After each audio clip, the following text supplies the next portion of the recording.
Hello students, welcome to the chemistry zone. भाई बच्चों, 3 days की हॉलीडेज के बाद हम लोग मिले हैं। આપણે લાસ્ટ લેક્ચરમાં આવર્ત કોષ્ટકનો ઇતિહાસ ભણ્યા હતા। આવર્ત કોષ્ટકના ઇતિહાસ પછી એક અગત્યની વાત છે જે આજે ડિસ્કસ કરવાના છીએ। એ વાત શું?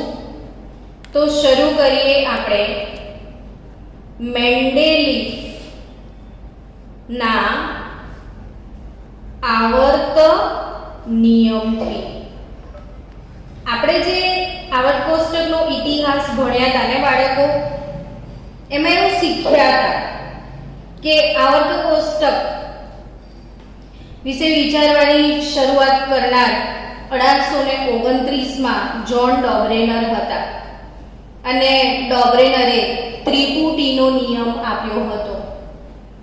જ્હોન ડોબરેનર પછી એઈબી ધ કાનકોર્ટોઇસ હતા કે જેમણે નળાકાર ચાર્ટ બનાવ્યો હતો। એના પછી જ્હોન ન્યુલેન્ડ કે જેમણે 56 તત્વોનું વર્ગીકરણ 11 સમૂહમાં કર્યું હતું। 56 તત્વોનું વર્ગીકરણ 11 સમૂહમાં કર્યું હતું। અને ત્યારબાદ બીજા બે વૈજ્ઞાનિકો હતા, લોથર મેયર અને જર્મન વૈજ્ઞાનિક લોથર મેયર અને રશિયન વૈજ્ઞાનિક મેન્ડેલીફ ને આ બંને એ પોતપોતાની રીતે સ્વતંત્ર રીતે આવર્ત કોષ્ટક બનાવ્યું હતું। પરંતુ જે વહેલા પબ્લિશ કરવું જોઈએ એ કોણે વહેલું પબ્લિશ કર્યું હતું? તો મેન્ડેલીફે વહેલું પબ્લિશ કર્યું હતું। એટલે આખો જે શ્રેય છે એ વધારે પડતો કોણ લઈ જાય છે? મેન્ડેલીફ। હવે પ્રશ્ન એ ઉપસ્થિત થાય કે મેન્ડેલીફે જે તત્વોનું વર્ગીકરણ કર્યું એ શેના આધારે કર્યું? તો કે મેન્ડેલીફના જમાનાની વાત કરીએ ને તો એ વખતે પ્રોટોન કે ઇલેક્ટ્રોનની ડિસ્કવરી થઈ જ નહોતી। પ્રોટોન ઇલેક્ટ્રોનની શોધ એ નહીં થઈ જ નથી। જો પ્રોટોન તમને ખ્યાલ છે 1886 માં મળ્યો છે, ઇલેક્ટ્રોન 1897 ને આ વાત છે 1869 ની કે જ્યારે આ બંનેની શોધ થઈ જ નહોતી। એટલે પરમાણુ ક્રમાંક તમને બધાને ખ્યાલ છે, પરમાણુ ક્રમાંક એટલે Z ને Z એટલે શું? તો કે ઇલેક્ટ્રોનની સંખ્યા અથવા પ્રોટોનની સંખ્યા। પરંતુ શરૂઆતની વાત કરીએ ને તો પરમાણુ ક્રમાંક નામનો કોઈ કન્સેપ્ટ હતો જ નહીં, કારણ કે આ બંનેની શોધ પણ થઈ નહોતી। તો પછી વર્ગીકરણ આ લોકોએ શેના આધારે કર્યું? તો કે દરેક તત્વોનું પરમાણુ દળ આપણી પાસે હતું, ક્રમાંક નહોતો। આપણી પાસે શું હતું? પરમાણુય દળ। અને આ તત્વોને પરમાણુય દળના ચડતા ક્રમમાં ગોઠવવામાં આવ્યા। કેવા ક્રમમાં ગોઠવ્યા બાળકો? પરમાણુય દળના ચડતા ક્રમમાં ગોઠવ્યા। એટલે જ મેન્ડેલીફની વાત કરીએ ને તો એમણે કુલ એમના જમાનામાં 63 તત્વોનું વર્ગીકરણ કર્યું હતું। મેન્ડેલીફે કેટલા તત્વોનું વર્ગીકરણ કર્યું હતું બાળકો? 63 તત્વોનું। અને આ 63 તત્વોનું વર્ગીકરણ મેન્ડેલીફના આવર્ત નિયમના આધારે થયું હતું। એટલે એમનો જે આવર્ત નિયમ છે મેન્ડેલીફનો, એ આવર્ત નિયમ યાદ રાખજો। દરેક બાળક આવર્ત નિયમ યાદ રાખે, મોડે કરવો પડે। તત્વોના ગુણધર્મો, તત્વોના ગુણધર્મો તેના પરમાણવીય દળને આવર્તનીય છે. અર્થાત જેમ જેમ પરમાણુ દળ બદલાય તેમ તેમ તત્વોના ગુણધર્મો પણ બદલાય. એટલે મેન્ડેલિફનો આવર્તન નિયમ શું હતો કે તત્વોના ગુણધર્મો એ તેના પરમાણવીય દળને આવર્તનીય છે. સમજ્યા બાળકો? હવે એક બહુ જ સરસ મજાની આપણે વાત કરવા જઈ રહ્યા છીએ. એવું કહેવાય છે કે મેન્ડેલિફે જ્યારે આવર્ત કોષ્ટક બનાવ્યું ત્યારે મેન્ડેલિફ અને લોથર મેયરના આવર્ત કોષ્ટકની કમ્પેરિઝન કરીએ તો મેન્ડેલિફ એ વધુ હિંમતવાન હતા અને એમણે આવર્ત કોષ્ટક બનાવતા ઘણી બધી જગ્યાએ પોતે બહુ સારા ડિસિઝન લીધા હતા કે જે ખરેખર અત્યારના આવર્ત કોષ્ટક માટે બહુ જ સરસ ડિસિઝન છે. તો એવા મેન્ડેલિફની હિંમતના કિસ્સાઓની ચર્ચા કરીએ આપણે કે કયા કયા કિસ્સાઓ એવા છે જેમાં મેન્ડેલિફે જાતે ડિસિઝન લીધા હતા તેની ડિસ્કશન કરીએ. તો સૌથી પહેલી વાત એવી છે કે જ્યારે મેન્ડેલિફ તત્વોને પરમાણવીય દળના ચડતા ક્રમમાં ગોઠવતા હતા. એનો અર્થ શું થાય કે ધારો કે A, B, C, D, E તત્વો છે, બરાબર? આનો પરમાણવીય દળ 10 છે, આનો 12 છે, આનો 15 છે, આનો 19 છે, આનો 22 છે. તો કઈ રીતે ગોઠવવાના? તો કે ઓછાથી વધુ તરફ. એટલે પહેલા કોણ આવે? B. પછી કોણ આવે? A. પછી કોણ? C, D. આ રીતે એ ગોઠવી રહ્યા હતા. હવે જ્યારે ગોઠવતા અમુક તત્વો આ રીતે પરમાણવીય ભારના ચડતા ક્રમમાં ગોઠવતા એમને એવું લાગ્યું કે આ ના, ભલે પરમાણવીય ભાર પ્રમાણે અહીંયા આવે છે પણ એ ના આવવો જ જોઈએ, એવું પણ ઘણા બધા કિસ્સાઓમાં એમને લાગ્યું. તો એમણે પરમાણવીય દળ એમને જેવી ઈચ્છા થાય એ રીતે ગોઠવ્યું. અર્થાત કે એમણે પરમાણવીય દળને સ્ટ્રિક્ટલી પકડી ના રાખ્યું નિયમને, જ્યાં જ્યાં બદલવાની જરૂર પડી ત્યાં બદલ્યું. હવે તમને એમ થતું હશે કે હજી ક્લિયર નથી થતું, શું કહેવા માંગો છો? તો આપણે એને ક્લિયર કરીએ કે એ જ્યારે એક બહુ સરસ મજાની વાત છે કે ઇન્ડિયમ તત્વની વાત છે. ઇન્ડિયમ તત્વ, ઇન્ડિયમ એટલે IN. તમને યાદ કરો કયા સમૂહમાં છે? સમૂહ 13 માં. જો બાલ गए इंडियन तेल से वापिस नहीं आएंगे. याद आयु? 13मो समूह. પછી 15મા સમૂહની વાત કરીએ ને તો નાના, પાટેકર, ऐश्वर्या, सब भिखारी मॉस्कोवियम. और 16वां समूह की बात करिए तो OSCTO.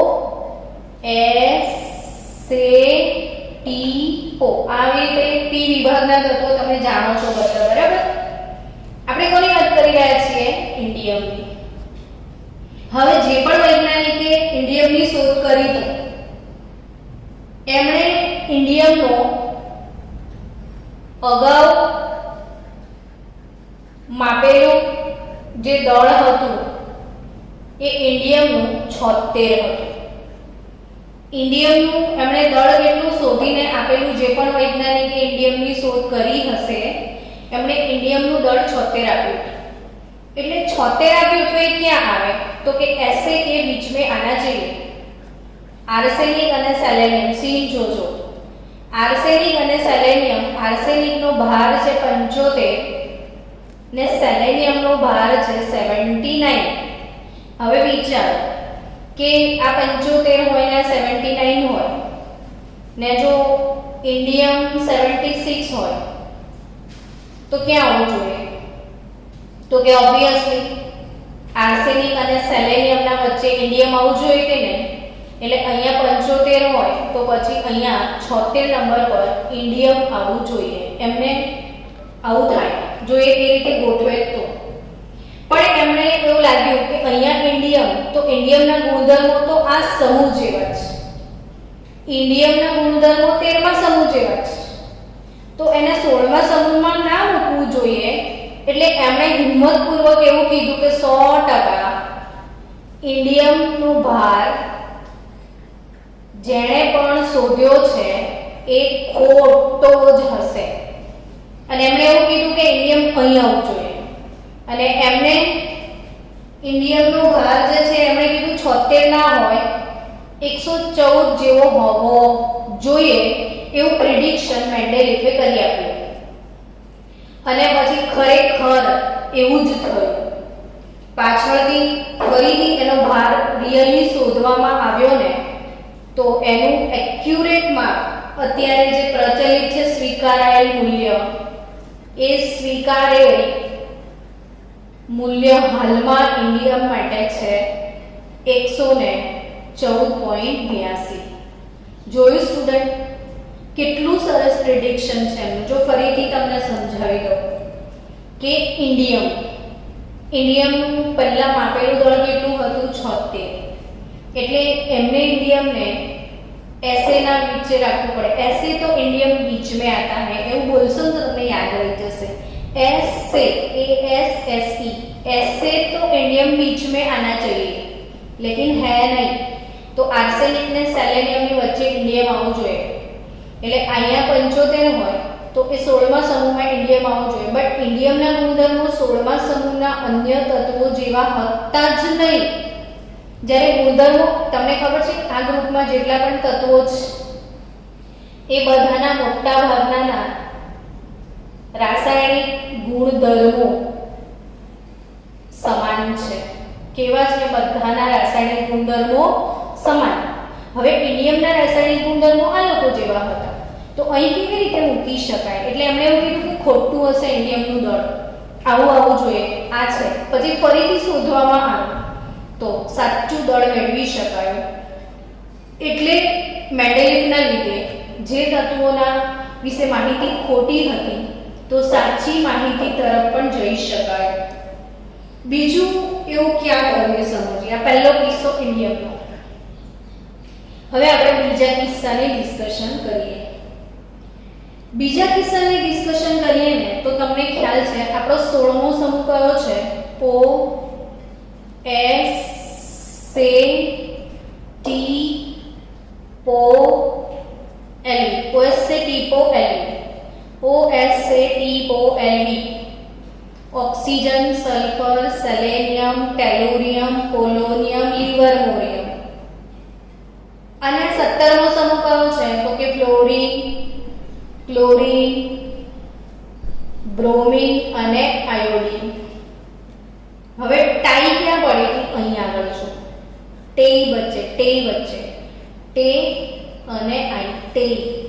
ટેલુરિયમ અને આયોડિન. હવે ટેલુરિયમ ને આયોડિન ની વાત કરીએ ને બાળકો આપણે, તો ટેલુરિયમ જે છે એ આવર્ત કોષ્ટકમાં પહેલા છે ને આયોડિન પછી જ. એટલે તમને શું વિચાર આવે કે ટેલુરિયમનો ભાર ઓછો હશે ને આયોડિનનો વધારે હશે, એવું જ વિચાર આવે. પણ એવું નથી. જે દળ છે એ આયોડિનનું ટેલુરિયમ કરતા ઓછું છે. આયોડિનનું દળ ટેલુરિયમ કરતા ઓછું છે. એટલે ખરેખર આયોડિન 16માં આવે અને ટેલુરિયમ 17માં આવતો હતો. પણ મેન્ડેલિફે જોયું કે ટેલુરિયમના ગુણધર્મો સેલેનિયમ જેવા છે ને આયોડિનના બ્રોમિન જેવા છે, તો એમણે જાતે ડિસિઝન લઈ લીધો. ભલે પરમાણુય દળ આનું ઓછું હતું તો પણ એને 17માં મૂક્યો ને પેલાને 16માં મૂકી દીધું. સમજી રહ્યા છો? એટલે ટેલુરિયમ અને આયોડિનમાં એમણે જાતે ડિસિઝન લીધું, ભલે ગોઠવતા ગોઠવતા આયોડિન પહેલા આવે ને ટેલુરિયમ પછી આવે, તો એમણે સ્ટ્રિક્ટ ડિસિઝન લીધો ના આવી રીતે નથી જ ગોઠવવાનું. એટલે એમણે ટેલુરિયમને અહીં મૂકીને આયોડિનને અહીં મૂક્યો, કારણ કે એમણે ગુણધર્મો સાથે મેચિંગ કરવાનું વિચાર્યું. અને ખરેખર આયોડિન, બ્રોમિન આ બધા હેલોજન એક જ સમૂહના છે, એમને ઇલેક્ટ્રોન રચના ને બધું સેમ જ નીકળ્યું. એટલે જો આ ડિસિઝન બહુ પાવરફુલી ના લીધું હોત તો આવર્ત કોષ્ટક આખું ખોટું થઈ ગયું હોત. એવો ત્રીજો કિસ્સો કોનો છે? આવશે. તો ત્રીજો કિસ્સો છે પોટેશિયમ અને આર્ગનનો. આર્ગન અને પોટેશિયમની વાત કરીએ તો અત્યારે તમે જાણો છો એ પ્રમાણે આર્ગનનો નંબર 18 છે ને પોટેશિયમનો 19 છે. એટલે આર્ગન પહેલા મૂકેલું છે ને પોટેશિયમ પછી મૂકેલું, પણ ખરેખર જો તમે જુઓ તો આર્ગનનો જે દળ છે ને એ 39.95 છે આર્ગનનું દળ, જ્યારે પોટેશિયમનું જે દળ છે એ 39.10 છે. એટલે ખરેખર પહેલા પોટેશિયમ આવે ને પછી આર્ગન આવે. તો અહીં પણ એમણે જોયું કે હિલિયમ, નિયોન, આર્ગન આવી રીતે મૂક્યું છે. એટલે આર્ગન નિષ્ક્રિય વાયુ છે, તો એ નિષ્ક્રિય વાયુના સમૂહમાં જ હોવું જોઈએ.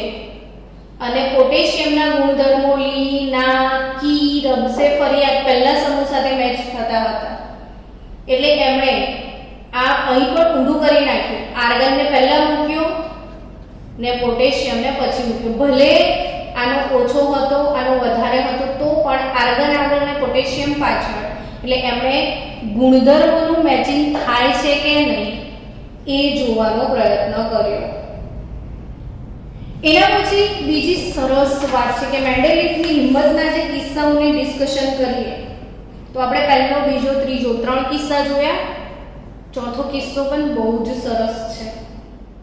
જો આપણે યાદ કરો સમૂહ 13 અને સમૂહ 14 ની વાત કરો તો બાલ ગયે ઇલિયન તેલ સે ને કાશી ગયે શંકર પ્રભુ. આપણો 13મો ને 14મો સમૂહ. ઓકે, આપણો 13મો ને 14મો સમૂહની વાત કરું છું. હવે તમને ખ્યાલ હોય તો મેન્ડેલિફના સમયમાં ફક્ત 63 તત્વો જ હતા બચ્ચાઓ. અત્યારે કેટલા છે? 118. આ બધા થોડીને એ વખતે હતા. એ વખતે તો ખાલી 63 જ હતા. હવે 63 તત્વોમાં અહીંયા કોઈ તત્વ એવા હતા નહીં એમની પાસે કે જે અહીંયા ગોઠવી શકાય.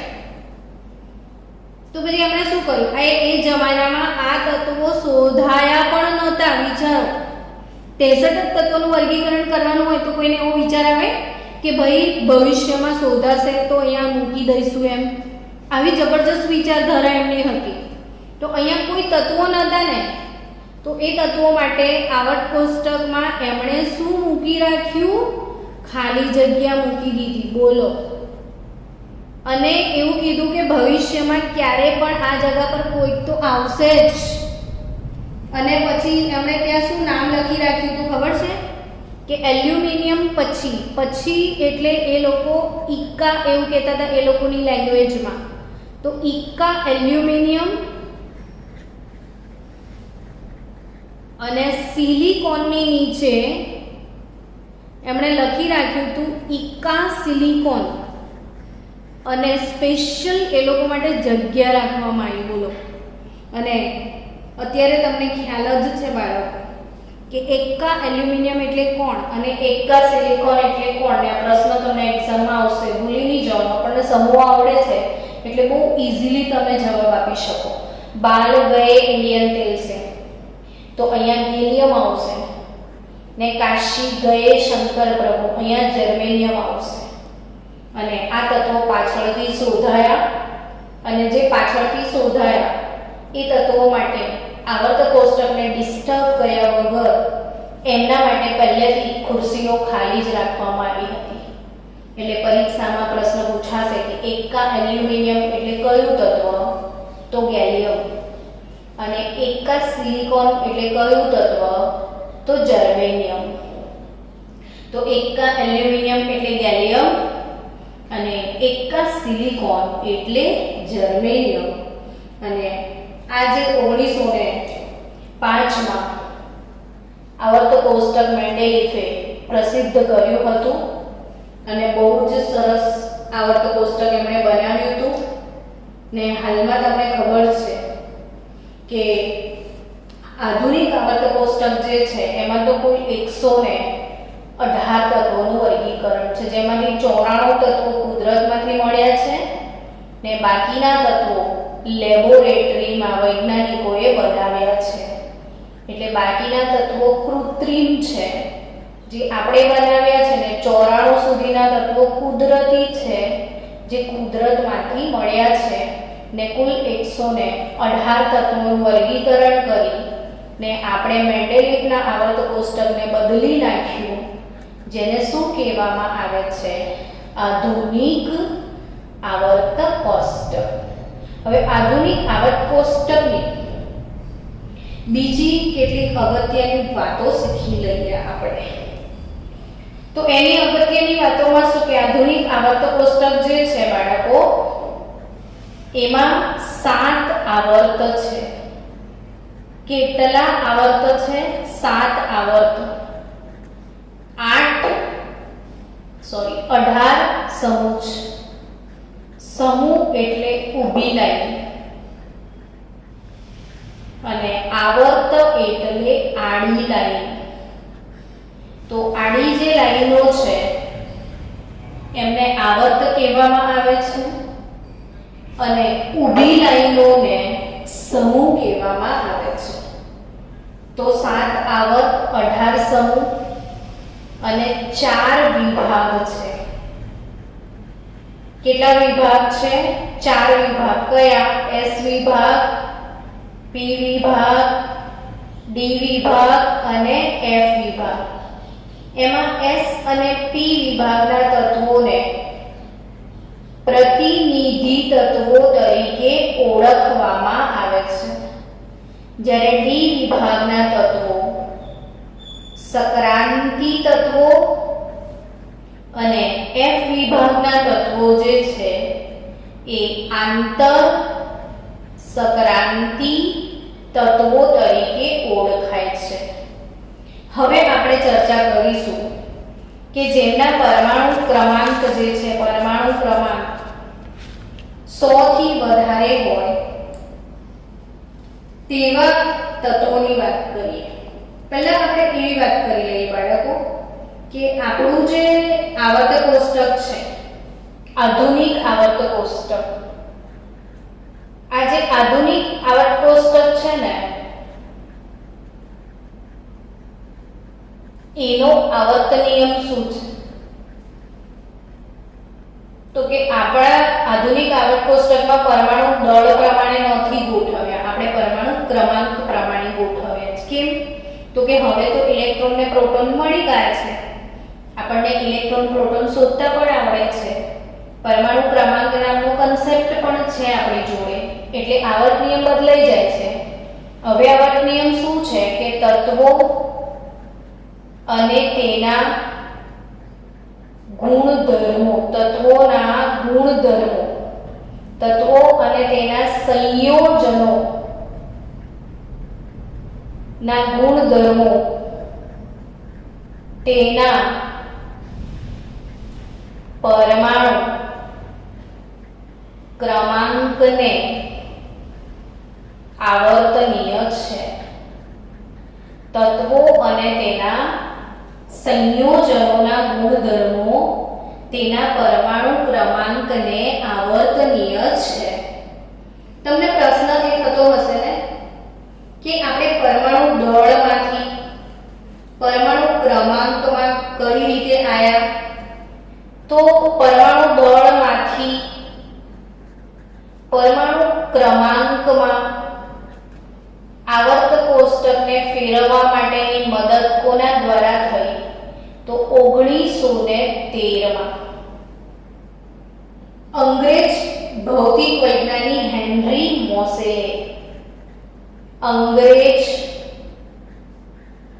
ભૌતિક વિજ્ઞાની છે હેનરી મોસેલે. યાદ રહેશે ને, હેનરી મોસેલે. ને હેનરી મોસેલે શું કરેલું કે ક્ષ-કિરણ વર્ણપટ તત્વોના જેટલા બી તત્વો છે ને એ દરેક તત્વોમાંથી એમના ક્ષ-કિરણ વર્ણપટ મેળવ્યા. દરેકે દરેક તત્વના શું મેળવ્યા? ક્ષ-કિરણ વર્ણપટ. અને એમના વર્ણપટમાં જે ઉત્સર્જિત એક્સ-રે ની આવૃત્તિ, ને આવૃત્તિનો સિમ્બોલ ન્યુ છે, બધાને યાદ છે. દરેકે દરેક તત્વોના ક્ષ-કિરણ વર્ણપટ શોધવામાં આવ્યા અને દરેકે દરેક તત્વોના જે એક્સ-રે મળે છે એ એક્સ-રે ની આવૃત્તિ માપી. ને એક્સ-રે ની આવૃત્તિ માપ્યા પછી એમણે બે આલેખ દોર્યા હતા કે ભાઈ આવૃત્તિ ન્યુ પરમાણુ ક્રમાંક અને આવૃત્તિ ન્યુ વર્સિસ પરમાણુ દળાંક એટલે A અને ક્રમાંક એટલે Z. તો એમણે ક્રમાંક અને દળાંક સાથે ગ્રાફ દોર્યા. તો ક્રમાંકના ગ્રાફ સીધા મળ્યા ને દળાંકના ગ્રાફમાં અનિયમિતતા મળી. તો આ નિયમિત ગ્રાફ મળ્યો ક્રમાંક વાળો, જ્યારે દળાંકનો ગ્રાફ કેવો હતો? અનિયમિત. એટલે એમને ખબર પડી કે દળાંકને બદલે આવર્તક કોષ્ટક ક્રમાંકમાં રાખવું જોઈએ. ને આ કામ કોણે કર્યું હતું? અંગ્રેજ ભૌતિક વૈજ્ઞાનિક હેનરી મોસેલે. તત્વોના શું શોધ્યા હતા? ક્ષ-કિરણ વર્ણપટ. ને એમાં જેટલા ઉત્સર્જિત ક્ષ-કિરણ હોય એમની આવૃત્તિ શોધી કાઢી. ને આવૃત્તિ ને પરમાણુ ક્રમાંક તથા આવૃત્તિ ને પરમાણુ દળાંકના એમણે ગ્રાફ દોર્યા. ને ગ્રાફ નિયમિત આમાં મળ્યા હતા. ત્યાંથી આપણે આખું આવર્તક કોષ્ટક દળાંકને બદલે શેમાં શિફ્ટ કરી લીધું? ક્રમાંકમાં. હવે આજનો ટોપિક છે બીજો કે જેમના પરમાણુ ક્રમાંક જે છે, પરમાણુ ક્રમાંક 100 થી વધુ હોય, Z greater than 100. તો જેમના પરમાણુ ક્રમાંક Z greater than 100 100 થી વધુ હોય તેવા પરમાણુઓના અથવા તેવા તત્વોના નામકરણ ની પદ્ધતિ શીખવા જઈ રહ્યા છીએ. Z greater than 100 થી વધારે પરમાણુ ક્રમાંક ધરાવતા તત્વોનું નામકરણ.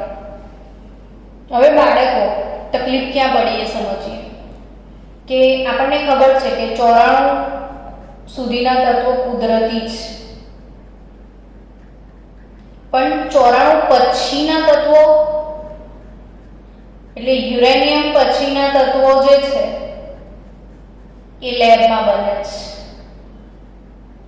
અને જેવી વૈજ્ઞાનિકોને ખબર પડી કે લેબમાં આપણાની તત્વો બનાવાય એટલે દરેક દેશ વચ્ચે જબરજસ્ત કોમ્પિટિશન જામી કે આ મેં શોધી કાઢ્યું એમ. અને પૂરેપૂરી માહિતી ભેગી કર્યા સિવાય બધા દાવો કરતા હતા કે આ મારું છે ને બધા કન્ટ્રી ઝઘડતા હતા. એવો ઝઘડો પડ્યો 104 નંબરના તત્વ પર. 104 નંબરના તત્વનો સિમ્બોલ છે RF, અર્થાત એનું નામ છે 104. રુથરફોર્ડિયમ, અને આ નામ આપ્યું હતું અમેરિકન સાયન્ટિસ્ટે. એટલે અમેરિકાના વૈજ્ઞાનિકોએ આરએફને રુથરફોર્ડિયમ કહી દીધું. જ્યારે સોવિયત યુનિયન જે છે એટલે કે રશિયા, તો રશિયાએ એવો દાવો કર્યો કે 104 નંબર હમારા હૈ, અને એમણે જાતે તત્વ શોધી અને કુર્ચોટેરિયમ એવું નામ આપી દીધું. હવે 104 નંબરના તત્વ પર ટાઈ પડી. અમેરિકા કહે છે કે રુથરફોર્ડિયમ અમે શોધ્યું છે, સોવિયત કહે છે કે કુર્ચોટેરિયમ અમે શોધ્યું છે. સાચેમાં કોણે શોધ્યું છે અને કોણ નામ આપે? એટલે પછી એક તત્વના બે સિમ્બોલને બે નામ ક્યાંથી આવે? એટલે માહિતી પૂરેપૂરી ભેગી કર્યા વગર દાવો કરવા લાગ્યા. એટલે આપણી ફોઈ અકળાઈ. તમને ખબર છે ને આપણી ફોઈ કેમેસ્ટ્રીમાં કોણ નામ કોણ પાડે બધાના? IUPAC, international union of pure and applied chemistry, જે આપણી યુનિયન સંસ્થા છે જે નિયમો નક્કી કરે. ને એવી અકળાઈ આપણી IUPAC કે ચલો તો તમારું કોઈનું નામ આપણે નહીં નાખીએ, બધા આપણું પોતાનું જે IUPAC કે એ જ નામ રાખવામાં આવશે. અને પછી એણે નામકરણની પદ્ધતિ આપી. અને નામકરણની પદ્ધતિ માટે એમણે અંક પ્રમાણે કેવી રીતે નામ લખવાનું એ શીખવાડ્યું. તો અહીંયા અંક, પછી એનું નામ, અને પછી એની સંજ્ઞા. એ યાદ રાખજો કે અંક 0 હોય તો એને નીલ કહેવાય ને એની સંજ્ઞા n વપરાય. અંક 1 હોય તો એને અન કહેવાનું અને યુ વાપરવાનું. અંક 2 હોય તો એને બાય કહેવાનું અને બી વાપરવાનું. અંક 3 હોય તો એને ટ્રાય કહેવાનું અને ટી વાપરવાનું. અંક 4 હોય તો એને ક્વોડ કહેવાનું અને ક્યુ વાપરવાનું. અંક 5 માટે પેન્ટ અને પી. 6 માટે હેડ્સ અને એચ. 7 માટે હેપ્ટ. 7 માટે સેપ્ટ રાખ્યું હતું, સેપ્ટ એટલે એસ. કેમ સેપ્ટ? તો પેલું હેડ્સ હતું ને એટલે એચ ને પછી એ બી સેમ એચ ના થઈ જાય એટલે 7 માટે સેપ્ટ નક્કી કર્યું. 8 માટે આપણે નક્કી કરી દીધું ઓક્ટ. 8 માટે શું નક્કી કર્યું? ઓક્ટ એટલે ઓ. 9 માટે નક્કી કર્યું એન એટલે ઈ. હવે આઈ થિંક તમે ખ્યાલ આવી ગયો કે કોના માટે શું છે. સમજી ગયા ને બાળકો? હવે નામ કેવી રીતે લખવાના જો ફરી એકવાર તૈયાર કરી લો. 0 એટલે નીલ એટલે એન, 1 એટલે અન એટલે યુ, 2 એટલે બાય એટલે બી, 3 ટ્રાય ટી, 4 ક્વોડ ક્યુ, 5 પેન્ટ પી, 6 હેડ્સ એચ, 7 સેપ્ટ એસ, 8 ઓક્ટ ઓ અને 9 એન ઈ. હવે નામ કેવી આપવાનું જો તો કે 101 નંબરનું તત્વ હોય તો 101 નંબરના તત્વને કેવી રીતે નામ આપવાનું એ સમજો કે 1 + 0 + 1 ને છેલ્લે IUM, યમની છે કેમિસ્ટ્રી એટલે યમ તો આવે જ. હવે 1 એટલે ઓન, 0 એટલે નીલ, ફરી 1 એટલે ઓન અને પછી IUM એટલે અન નીલ અન્ય. મતલબ UNU શું નામ આવશે? 101 નંબરનું UNU. તમારે મને હોમવર્ક કરીને મોકલવાનું છે 101 થી 120 સુધી. હવે 102 માટે શું લખાય બોલો? તો કે 1 0 2 ને યમ. 1 એટલે ઓન, 0 એટલે નીલ, 2 એટલે બાય ને IUM અનમિલબિયમ ને અનમિલબિયમ માટે UNB શું વપરાશે UNB ચલો 118 નંબરનું તત્વ હોય તો શું લખાય તો કે on પ્લસ on 8 માટે oct પ્લસ IUM તો octium ને octium નું સિમ્બોલ શું થાય UO એટલે 118 નંબરનું સિમ્બોલ શું થશે UUO પણ અત્યારે તમને ખબર છે કે આ ટેમ્પરરી મેથડ હોય જ્યાં સુધી તત્વનું સંશોધન ચાલુ હોય ત્યાં સુધી આવું લખી રાખવાનું પછી આ તત્વનું સંશોધન પતી જાય પછી IUPAC નક્કી કરે કે હવે આપણે કોઈ વૈજ્ઞાનિકનું નામ આપવું છે કે કોઈ શહેરનું નામ આપવું છે કે એને જે ગમે એની યાદમાં એ નામ આપી શકે ને તમને ખબર છે કે 118 નંબરનું તત્વ UUO એટલે ઓર્ગનેશન OG સિમ્બોલ આપ્યો છે ઓર્ગનેશન તો જે આ ઓર્ગનેશન છે OG એ અત્યારનું ડિક્લેર થયેલું નામ છે અને આ હંગામી નામકરણ પદ્ધતિ એટલે કોઈના વચ્ચે ઝઘડો ના થાય જેનું સંશોધન ચાલતું હોય એના માટે આ રીતે નામ અપાય એટલે ખ્યાલ આવી ગયો હશે હવે તમને કે નામ કઈ રીતે આપવામાં આવે છે તો હવે એના પછી આપણે આગળનો લેક્ચર પરમાણુની ત્રિજ્યા પર હશે